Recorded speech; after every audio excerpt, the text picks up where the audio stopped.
நீ பேசவா? பூவையாய் மலர்ந்தவள் பெண்ணே நீ பேசவா? பூவையே நீ எழுந்து பெண்ணே நீ பேசவா? புதுமைகள் பேசிட அமைந்திட்ட களமிது. பெண்ணே நீ பேசவா? நெஞ்சத்தில் உள்ளதை நேர்கொண்ட எண்ணத்தை அஞ்சாது முன்னின்று பெண்ணே நீ பேசவா? அன்னையாய் தந்தையாய் அகில உலகம் போற்றிடும் தாயவள் பெண்ணே நீ பேசவா? பெண்ணே நீ பேசவா? நாட்டு நல்லறிஞர் சாத்திரங்கள் தமிழ் மொழியில் பெயர்த்தல் வேண்டும்.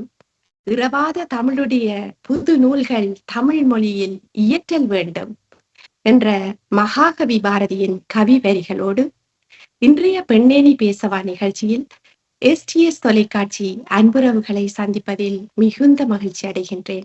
இலக்கியத்தில் மொழிபெயர்ப்பு என்கின்றது ஒரு அற்புதமான கலை.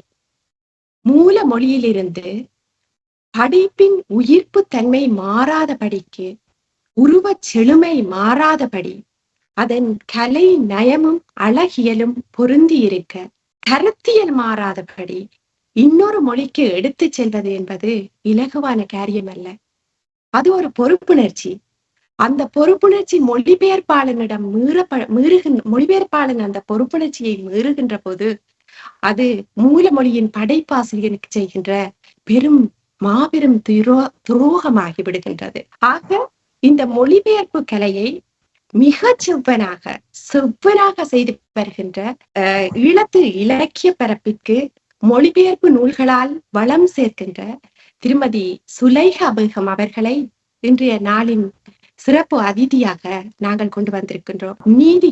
நீதியையும் நன்மையையும் இலக்காக கொண்டு தான் நடத்துகின்ற அறப்போர் என்பதாக அவர் மொழிபெயர்ப்பை தனக்காக வரையறுத்துக் கொண்டிருக்கின்றார். இதுவரை 9 நூல்கள் இவருடைய நூல்கள் வெளிவந்திருக்கின்றன. 3 கவிதை நூல்கள், 4 கட்டுரை நூல்கள், 2 சிறுகதை தொகுப்புகள். இந்த நூல்கள் ஈழத்து இலக்கிய பரப்பில் நின்று நிலைக்கக்கூடிய அழகான ஏன் சொட்டும் திவ்ய தமிழில் சுலைஹா அவர்கள் தந்திருக்கின்ற நூல்கள் என்பதை நான் அறுதியாக சொல்லிக் கொள்கின்றேன். இவருக்கு இன்னொரு முகம் உண்டு.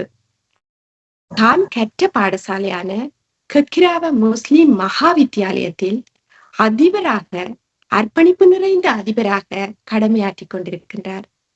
ஒரு நத்தை எவ்வாறு தன்னுடைய கூட்டினை, தன்னுடைய வீட்டினை, தன்னுடைய வாழ்நாளெல்லாம் சுமந்து தெரிகிறதோ அவ்வாறே இந்த பாடசாலையையும் எனது தோள்கள் மீது சுமந்து அலைகிறேன் என்று சொல்கின்ற அதிபர் சுலைஹா பேகம் அவர்களிடமும் நாங்கள் கேட்டுக்கொள்வதற்கு நிறைய இருக்கின்றது.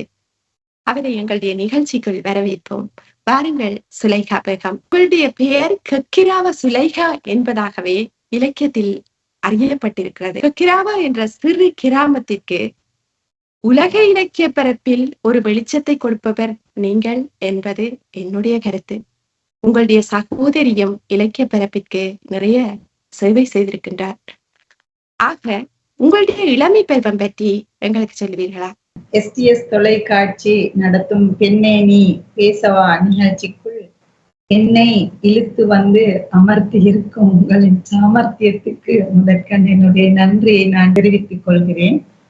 ஒரு தோழியாக உங்களோடு நெருங்கி நின்று பார்த்ததில் இனம், மதம் அனைத்தும் கடந்த ஒரு அன்பின் உருவமாக நான் உங்களை கண்டிருக்கிறேன். அந்த பரிச்சயம் தான் என்னை இழுத்து வந்து இங்கே உட்கார வைத்திருக்கு. இந்த நிகழ்ச்சியின் தொகுப்பாளராக நீங்கள் இருக்கிறீர்கள் என்பது எனக்கு மனம் வந்த மகிழ்ச்சியை தருகின்ற ஒரு விடயம். அத்தோடு இந்த நிகழ்ச்சியின் ஏற்பாட்டாளர் திரு சுப்பிரமணியம் தேவராசா அவர்கள் 2-3 நாட்களுக்கு முன்னர் தான் என்னோடு அறிமுகமானார் என்றாலும் மிகுந்த நேச முகம் அவருக்கும் என்னுடைய வாழ்த்துக்களையும் பிரார்த்தனைகளையும் முன்வைத்து, இந்த வாழ்வென்பது உண்மையில் ஒரு பெரும் கொடை. தொலைவில் இருந்து நீங்களும் நானும் கலக்குமாறு செய்துவிட்ட இந்த இறைவன் உண்மையிலேயே அன்புக்குரியவன். கக்கிராவ என்கின்ற இலங்கையில் வடமத்திய மாகாணத்தில் அனுராதபுர மாவட்டத்தில் அமைந்திருக்கிற ஒரு சிறு கிராமம், நகரம் என்றும் சொல்லலாம். ஒரு காலத்தில் தமிழ் மணக்க மணக்க செழித்திருந்த ஒரு ஊர் என்று நான் சொல்வேன்.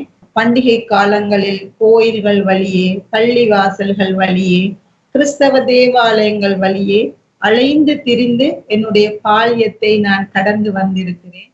அந்த வகையிலே கிறிஸ்தவர்களாயினும், இந்து ஆயினும், சிங்களவர்களாயினும் அனைவரோடும் ஒரு ஒருமுகப்பட்ட ஒரு வாழ்க்கை அமைப்பு எங்களுடையது. எல்லோரும் சூழ வாழுகின்ற ஒரு சமூக கட்டமைப்பு கொண்ட ஊர். நிறைய அந்த காலத்தில் யாழ்ப்பாணத்தில் இருந்து இங்கே வந்து குடியேறி வாழ்ந்து காலாகாலம் வாழ்ந்த தமிழர்களோடு நாங்கள் கூடி வாழ்ந்திருக்கிறோம். அந்த பாழியம் எப்பொழுதும் என் மனசில் நிழலாடுவது. யுத்தம் அவர்களை துடைத்து அழித்து வீசி ஒவ்வொரு புறமாக எரிந்த பிறகு எல்லாம் சிதறுண்டு போயிற்று என்றாலும் சில இச்சங்களும் மிச்சங்களும் ஞாபகங்களும் இன்னும் அப்படியே இருக்கின்றன.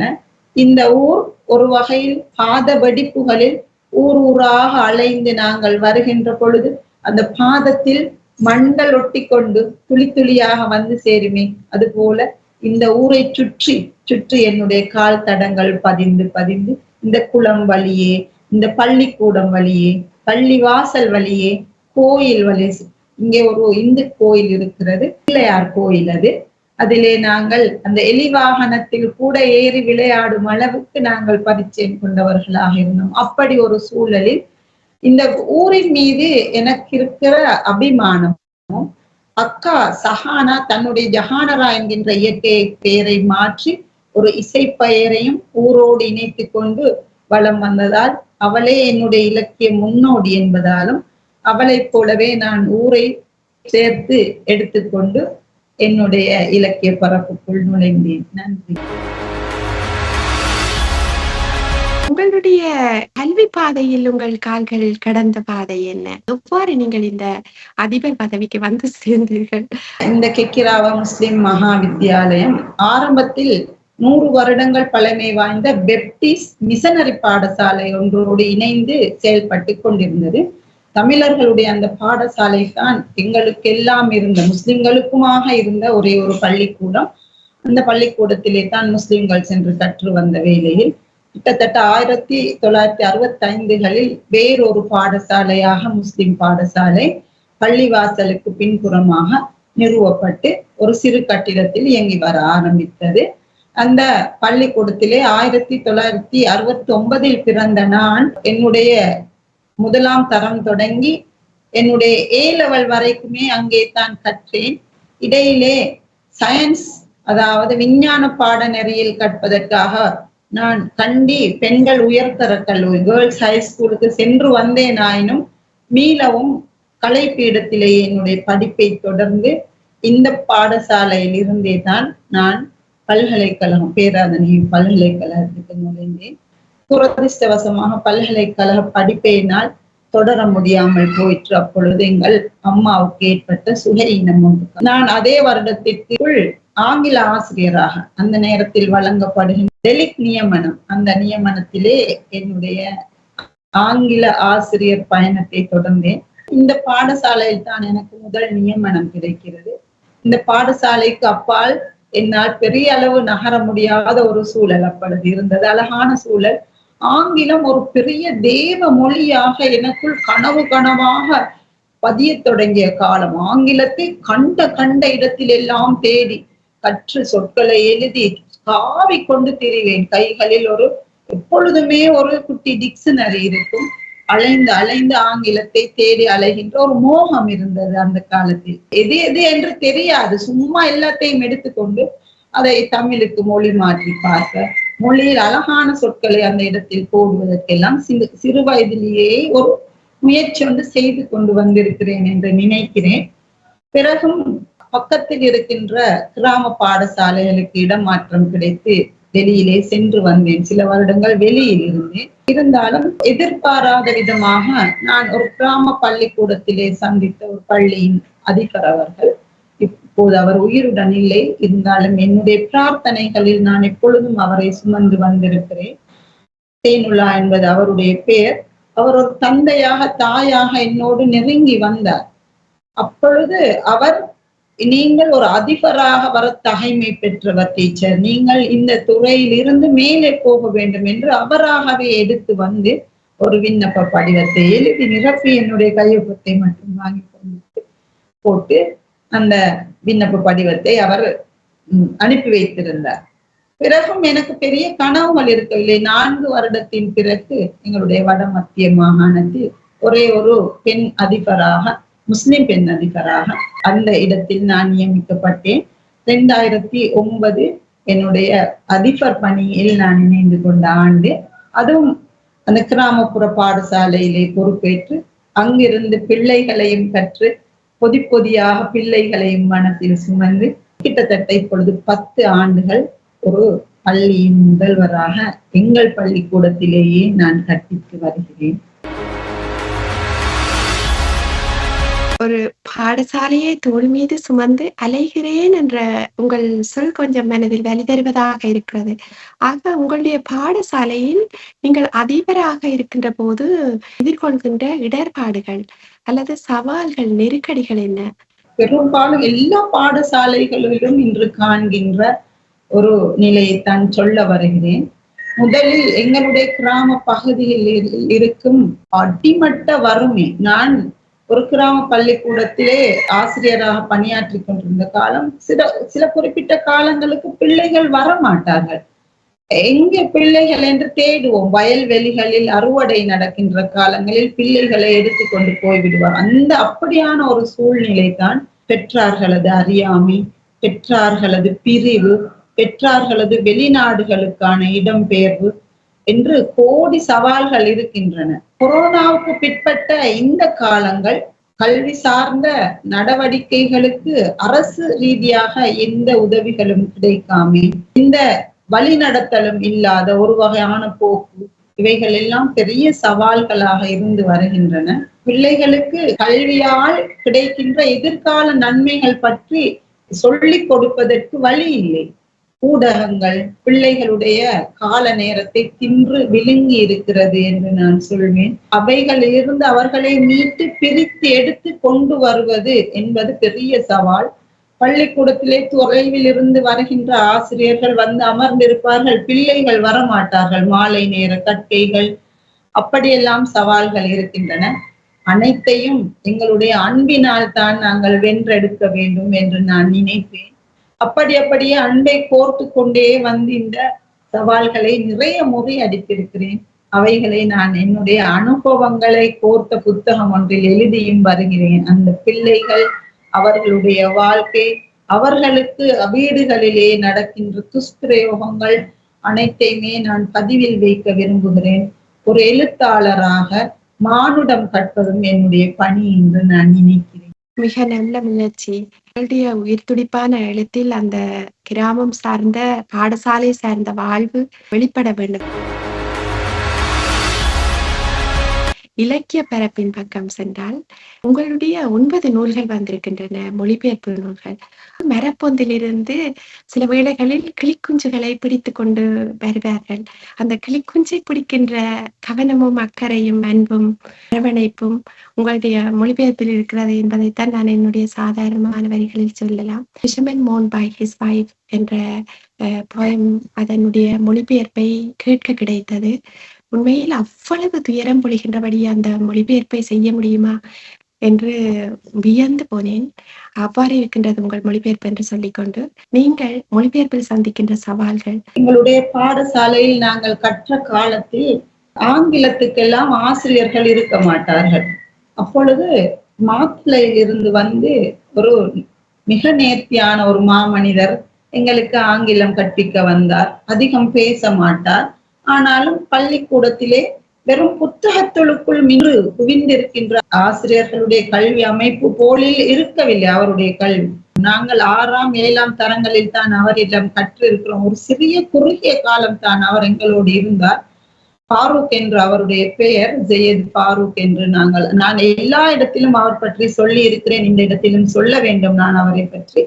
அப்பொழுது அவர் பாரதியாரை சொல்லித் தருவார், சோமயாஜுலுவை பற்றி சொல்லித் தருவார். இந்த படம் இன்று டிவியில் ஒளிபரப்பாகிறது, கட்டாயம் பாருங்கள் பிள்ளைகள் என்று சொல்லி சங்கராபரணம் தொடங்கி அவர் விளக்கம் சொல்லிக் கொண்டு தான் பாடத்தை தொடங்குவார். வேர்ட்ஸ்வர்த் யார் என்று தெரியாது, ஈட்ஸ் யார் என்று தெரியாது. இருந்தாலும் ஏதோ ஒரு குட்டி கவிதை வரியை அவர் எழுதி அதன் தமிழ் மொழிபெயர்ப்பையும் சொல்லி அப்படியே நகர்ந்து போவார். அடுத்த வகுப்புக்கு போனாலும் அதையே சொல்லி தொடங்குவார். அங்கேயும் கேட்போம் அந்த வார்த்தைகளை. நிறைய பாடங்கள் நடக்காது. அந்த வகுப்பிலே அவர் படிப்பிக்கிற பொழுதும் வாய்ப்பார்த்து அவர் சொல்வதை எல்லாம் எழுதி கொள்ளும் ஒரு தன்மை என்னிடம் எப்படி வந்ததோ தெரியாது. அந்த 6ஆம் வகுப்பிலேயே கிறுக்கி இன்னமும் நான் வைத்திருக்கிறேன். அதில் இருந்து கற்க இன்னமும் இருக்கிறது. பிறகு ஒரு நாளில் தான் நான் தெரிய வந்தேன், அவர் மாபெரும் இலங்கையின் மாபெரும் புகழ் பூத்த ஒரு கவிஞர் என்றும் மொழிபெயர்ப்பாளர் என்றும், அவர் பன்னாமத்து கவிராயர் என்கின்ற பெயரில் உலகளாவிய ரீதியில் அறியப்பட்டிருந்த ஒரு மாபெரும் மொழிபெயர்ப்பாளர். அவர் கொஞ்ச காலமே எங்களோடு இருந்தார். பிறகும் நான் இந்த இப்படியான குட்டி குட்டி கவிதைகளை எழுதி, அக்கா ஏதோ பாட்டுக்கு பாட்டு, இலக்கிய வஞ்சரி என்றெல்லாம் ஏதோ எழுதி கொண்டிருப்பாள். நான் இந்த குட்டி ஆங்கில கவிதைகளை கிடைப்பதை, அது என்னை பாதித்தால் அதனை மொழிபெயர்க்கின்ற பழக்கம் ஒன்று இருக்கிறது. எனக்குள் அது இறங்கினால் உடனே அதை மொழிபெயர்த்து பார்ப்பது. நிறைய பேர் சொல்லுவார்கள், நிறைய சொற்களை கொண்டு மொழிபெயர்க்கிறீர்கள் என்று. அதையெல்லாம் என்னுடைய குறை என்று நான் விளங்கி கொண்டிருந்தாலும் அதையே என்னுடைய முறையாகவும் பெருமிதமாக எடுத்துக்கொண்டு ஏதோ ஒன்றை எழுத ஆரம்பித்தேன். எழுதுகின்ற அத்தனையையும் அக்காவிடம் கொண்டு போய் நீட்டுவேன். ஒரு எழுத்து பிழை என்றாலும் அவள் தான் திருத்துவாள். திருத்தி அடிக்கோடிட்டு அவளே தந்து, பிறகு அவற்றை நான் சரியாக நேர்த்தியாக எழுதி தரும் வரை காத்திருந்து அவற்றை அவள் ஒவ்வொரு பத்திரிகைகளுக்கு அனுப்பி வைப்பார். டொமினிக் ஜீவா, மல்லிகையின் டொமினிக் ஜீவா ஐயா அவர்களை, வீரகேசரி, தினகரன் போன்ற சஞ்சிகைகளுக்கெல்லாம் என்னுடைய கவிதைகள் எப்படி போயின என்று எனக்கு ஒன்றுமே தெரியாது. அக்கா இறக்கும் வரை, கடந்த 5 வருடங்களுக்கு முன்னர் அக்கா இறக்கும் வரை என்னுடைய கவிதைகள் எல்லாம் அவள் மூலமாகத்தான் எங்கெங்கோ சென்று வந்தன. அவளின் இறப்புக்கு பிறகு முகநூல் என்னை அதிகமாக இனம் காட்டியது. உங்களை போன்ற நல்லவர்களின் இணைப்புக்காக. அக்கா தான் என்னுடைய மூலம். இன்னும் நிறைய பேர் இருந்தார்கள். ஜீவநதி பரணிதரனை நான் இந்த இடத்திலே மிகவும் அன்புடன் நினைவு கூறுகிறேன். பரணிதரனுக்கும் எங்களுக்கும் ஒரு அத்தியந்த பந்தம் இருக்கிறது. அந்த பந்தம் பற்றி நான் சொல்ல வேண்டும். தண்டனை இடமாற்றமாகவோ என்னவோ தெரியாது, பரணிதரனை சுமந்து கொண்டு கிட்டத்தட்ட 89ஆம் ஆண்டுகள் என்று நினைக்கிறேன், ஒரு பெண்மணி, கலாமணி டீச்சர் என்று பிறகுதான் தெரியும், எங்கள் பள்ளிக்கூடத்துக்கு அவர் வருகிறார். ஒரு சிறு குறிப்பு அவருடைய கையில், டொமினிக் ஜீவாவோ யாரோ கொடுத்தனுப்பிய, எனக்கு சரியா ஞாபகத்திலே, அக்காவுக்கு தான் தெரியும், கொடுத்தனுப்பிய ஒரு குறிப்பு கடிதம் மட்டும் இருக்கிறது அவர்களிடம். அவர்களுடைய இடுப்பிலே பரணிதரன் ஒரு குழந்தையாக அமர்ந்திருக்கிற காலம் அது. அப்பொழுது அவர்கள் எங்களுடைய பாடசாலைக்கு வந்து, பாடசாலையிலே ஒரு சிறிய அறையை தன்னுடைய இடமாக எடுத்துக்கொண்டு அதிலே உண்டு உறங்கி குழந்தையையும் வளர்த்து சிறிது காலம் எங்களோடு இருந்தார்கள். பிறகும் எங்களுக்கு தெரியாது, வளர்ந்து விட்ட ஜீவநதி பரணிதரன் ஆசிரியர் தான் அப்படி கையில் வந்தவர் என்று. பிறகு எங்களுடைய ஞாபகங்களில் இருந்து அவர்கள் மறைந்து போனார்கள் என்றாலும் பரணிதரனை தரம் 1 அனுமதி கொடுப்பதற்காக எங்களுடைய பாடசாலையில் தான் அவர்கள் அனுமதித்திருந்தார்கள். அந்த இணைப்பின் பேரிலோ என்னமோ பின்னொரு நாளில் ஜீவநதிக்காக உங்களுடைய கட்டுரைகளை எதிர்பார்க்கிறோம், கவிதைகளை எதிர்பார்க்கிறோம் என்று அவர் அக்காவுக்கு எழுத தொடங்கி, இது பற்றிய கதைகள் உலாவர நானும் அவற்றோடு இணைந்து கொண்டேன். அந்த வகையில் ஜீவநதி பரணிதரனை நான் நிறைய இந்த இடத்திலே நன்றியோடு நினைவு கூறுகிறேன். உட்பட்ட காலங்களில் எங்களுடைய புத்தகங்களை அச்சகங்களுக்கு எடுத்து செல்ல வழி தெரியவில்லை. கண்ட இடத்திலேயே கொடுத்து, கண்ட இடங்களில் அலை மோதி அலைந்து திரிந்து, அவர்கள் ஒன்று சொல்ல அங்கே போய் அப்படி அலைந்து திரிந்து இருக்கிறோம் நானும் அக்காவும்.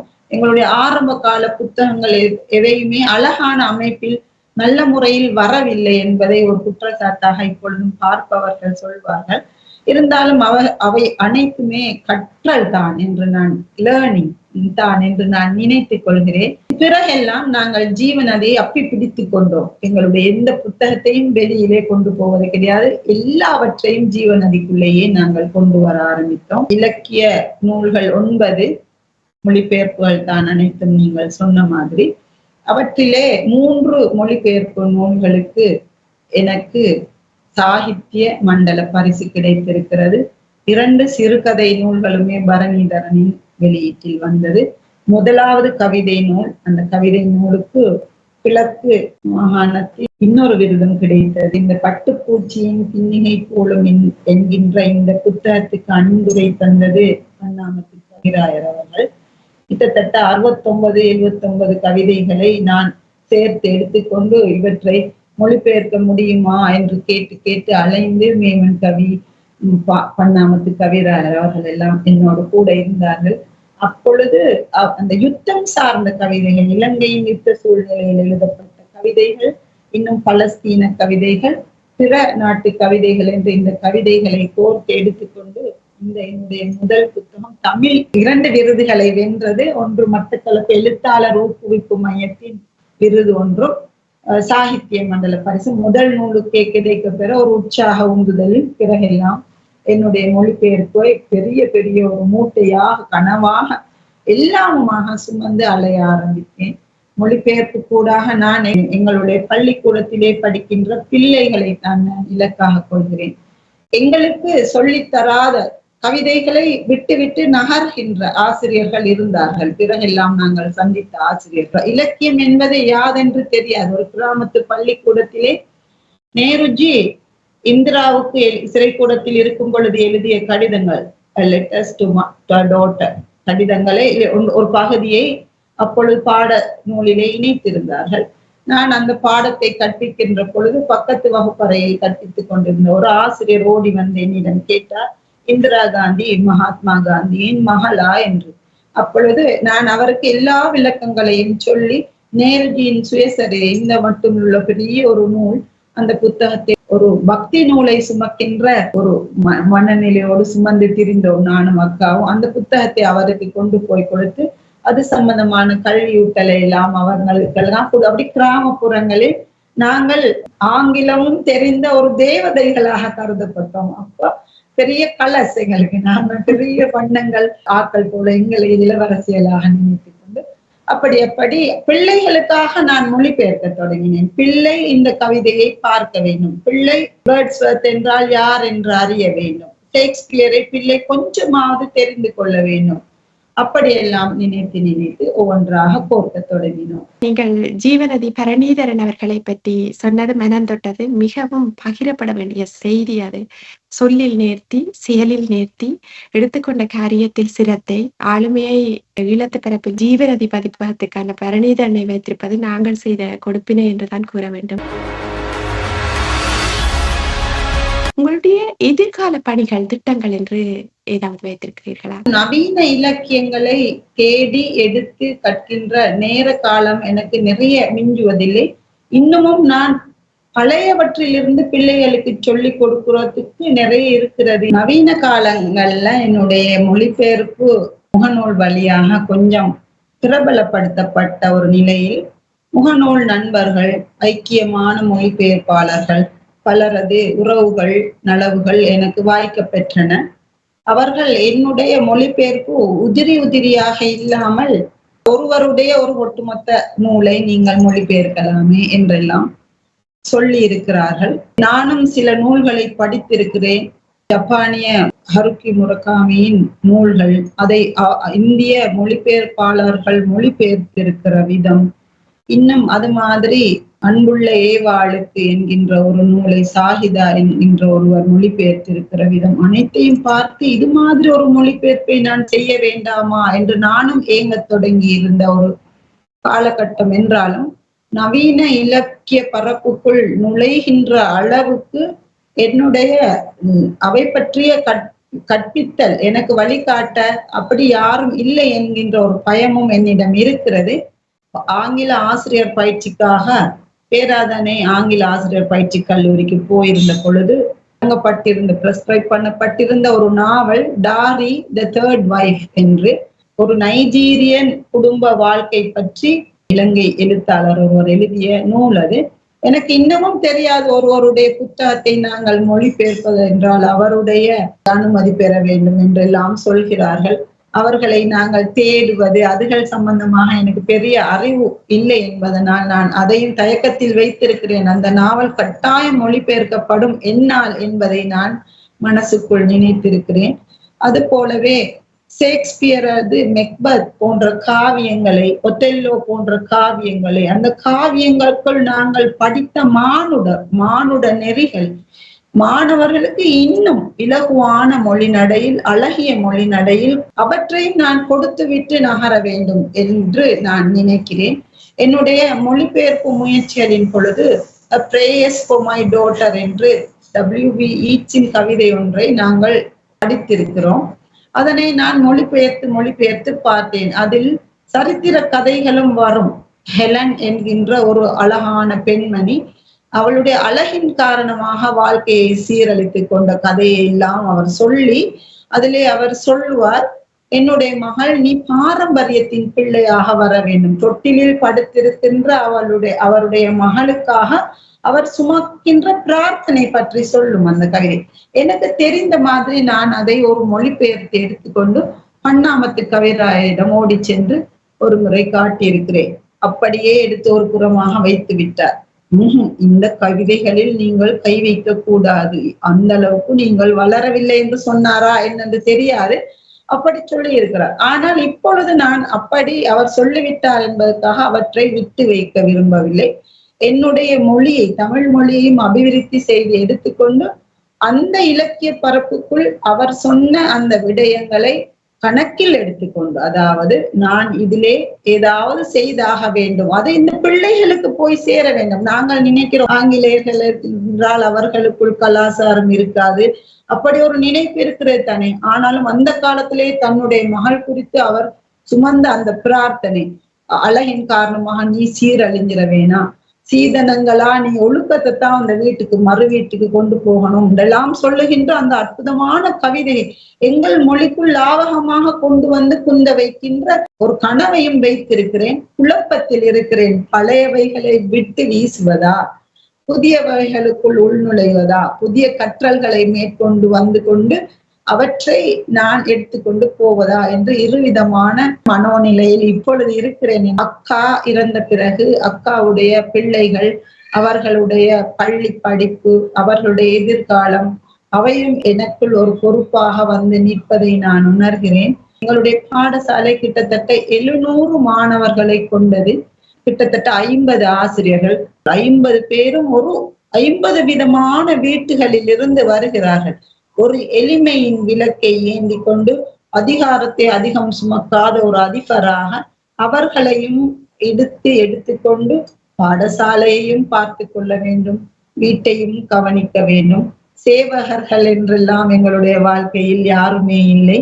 எளிய விதமான வாழ்க்கை தான் வாழ்ந்து வந்திருக்கிறோம் என்பதனால் அனைத்தையும் நாங்களே செய்ய வேண்டி இருக்கிறது என்பதனால் இந்த காரியங்கள் கொஞ்சம் பின்னுக்காகின்றது. இப்பொழுது நான் என்னுடைய சுயவரலாறை சொல்லும் ஒரு நூலை எழுதி வருகிறேன்.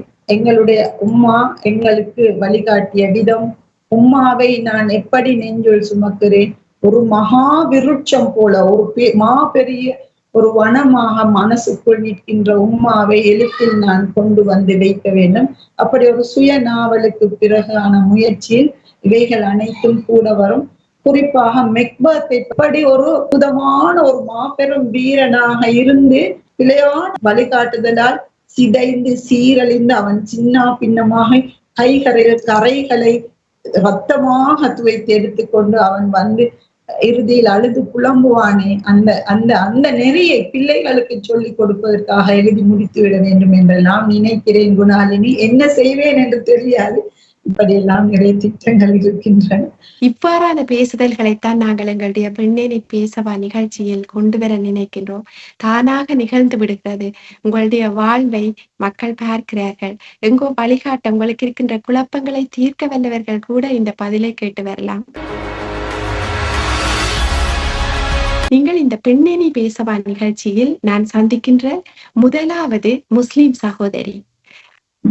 உங்களுடைய முஸ்லிம் சமூகத்தில் உள்ள தமிழ் பெண்கள், எங்களுடைய பெண்களிடையே நீங்கள் காண்கின்ற இடர்பாடுகள் என்ன, அவர்களிடையே நீங்கள் காண்கின்ற சடுதியான முன்னேற்றம் என்ன, எங்களுடைய ஈழத்து ஒட்டுமொத்த தமிழ் சமுதாயத்திற்கும் நீங்கள் சொல்ல விரும்புகின்ற செய்தி என்ன? எங்களுடைய பெண்கள் அவர்கள் வளர்ந்திருக்கின்ற விதம் ஒரு வகையான ஒரு வட்டத்துக்குள், அதாவது மார்க்கம் என்ற நெறிக்குள் அவர்களை அதீதமாக கட்டுப்படுத்தி வைத்துக் கொண்டு தேவையற்ற சிறகு வெட்டுதல்களையும் செய்து கொண்டே அவர்களை உள்ளுக்குள்ளேயே அமர்த்தி வைத்திருக்கின்றார்.